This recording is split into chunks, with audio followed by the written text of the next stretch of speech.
Bom, nós podemos fazer algumas otimizações aqui, por exemplo, colocando uma cláusula where para fazer uma verificação de qual seja uma condição para mostrar os professores de uma certa classe, de uma certa categoria ou de um certo extrato que nós temos aqui dentro.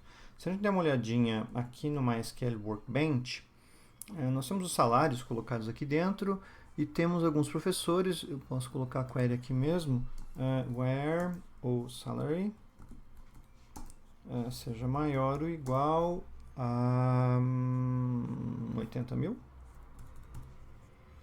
Vamos executar aqui. Já tem um número menor de professores que tem um salário anual maior ou igual a 80 mil dólares. Eu posso colocar isso dentro do meu programa Java de forma bastante simples, basta que eu coloque exatamente a mesma cláusula where aqui. Where salary maior ou igual a 80 mil. Então, eu vou ter o mesmo resultado aqui, run file, no sentido que eu vou ter um número menor de professores, né? O salário em particular não é mostrado nessa query. Mas tem um ponto interessante que eu posso ter obtido esse salário, por exemplo, de um campo de texto que foi consultado, de um parâmetro de um web service ou coisa assim. Então eu posso efetivamente buscar esse salário, então int filtro salário igual a 80 mil. E eu posso decompor isso dentro da string. De que forma? Da forma mais simples e previsível possível, que é só compondo essa string aqui, concatenando. Então, filtro salário.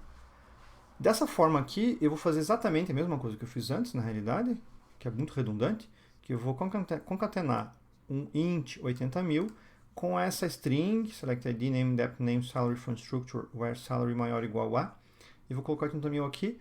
O texto final que vai ser enviado para o servidor é exatamente o mesmo anterior, que é com a composição que você faz. Na realidade, fazer essa composição aqui não tem nada de muito otimizado, mas é para mostrar para vocês que dentro do execute query, você coloca um parâmetro que não importa como ele foi composto, desde que desde que o servidor de banco de dados consiga interpretar isso, é o que acaba sendo necessário.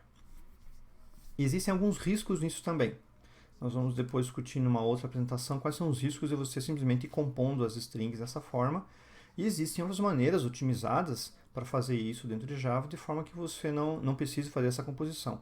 Mas essa composição torna isso bastante plausível, é bastante possível.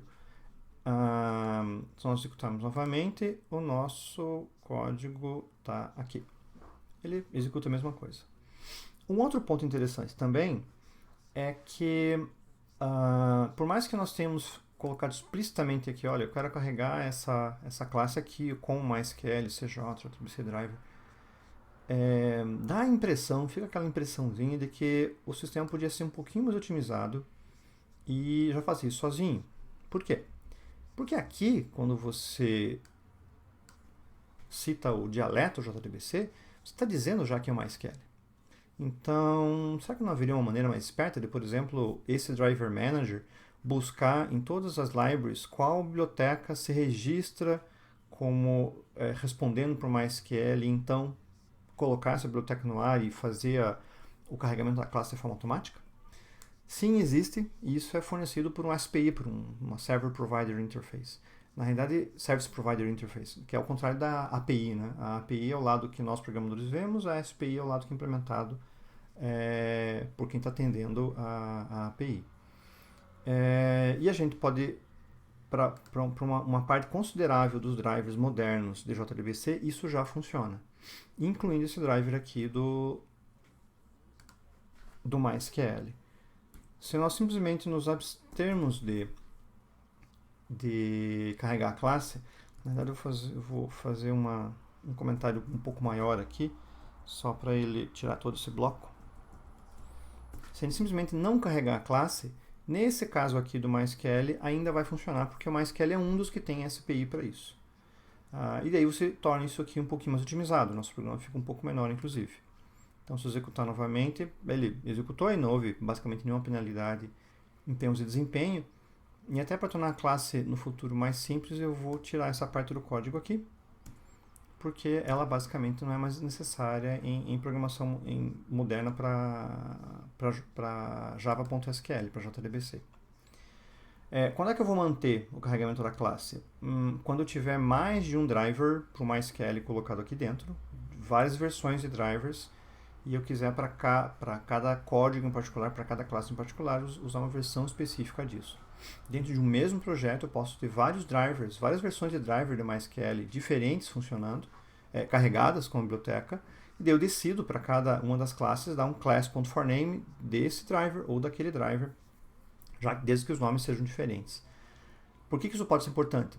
Porque pode ser que eu tenha, por exemplo, que conectar com um servidor MySQL bastante antigo, de uma versão antiga que ainda está rodando, e conectar ao mesmo tempo no mesmo projeto ou no programa com outro driver JDBC de um MySQL mais novo. Estou fazendo uma importação de um MySQL versão 5, que é bastante comum ainda, para a versão 8, que é mais nova, ou para uma MariaDB 10, por exemplo.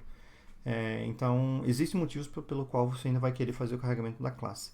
Mas, via de regra, tirando esses programas que se fazem conversão e conexão entre dois diferentes bancos de dados, é muito provável que o seu projeto se conecte pelo menos a uma só versão de banco de dados, ou que pelo menos use só uma versão do driver, para evitar maiores problemas. O fato de você ter múltiplas versões do driver é claramente a exceção no dia a dia.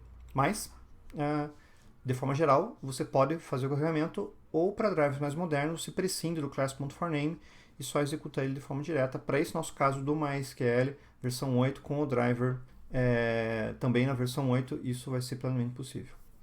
Ok? Obrigado e vamos depois para a próxima.